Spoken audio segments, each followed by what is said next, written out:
ഇത് വളരെ ഞെട്ടിക്കുന്ന സംഭവമാണ്. കാരണം കേരളം മുഴുവൻ ഹൃദയത്തിലേറ്റിയ മുൻ മുഖ്യമന്ത്രിയാണ് സി ആർ ശങ്കർ സാർ. അദ്ദേഹത്തിൻ്റെ പ്രതിമ സ്ഥാപിക്കാൻ ഗവൺമെൻറ് ആർ ശങ്കർ ഫൗണ്ടേഷന് വിട്ടുകൊടുത്ത സ്ഥലത്ത് അത് അതിർത്തി തിരിച്ചു വച്ചിരിക്കുന്ന സ്ഥലമാണ്. അവിടെ അതിക്രമിച്ച് കടന്നാണ് പരസ്യ ബോർഡ് സ്ഥാപിക്കാൻ കോൺക്രീറ്റ് തൂണുകൾ സ്ഥാപിച്ചിരിക്കുന്നത്.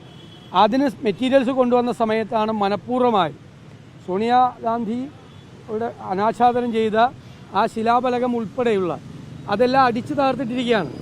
സാധാരണ ഇത്തരം പ്രതിമകൾ ആക്രമിക്കുകയും സ്ഥലങ്ങളിൽ അതിക്രമിച്ച് കയറുകയും ഒന്നുകിൽ അമിതമായ മദ്യപിച്ച ആളുകൾ അല്ലെങ്കിൽ സമനില തെറ്റിയ ആളുകൾ, ഇങ്ങനെയാണ് സാധാരണ ചെയ്യാറുള്ളത്.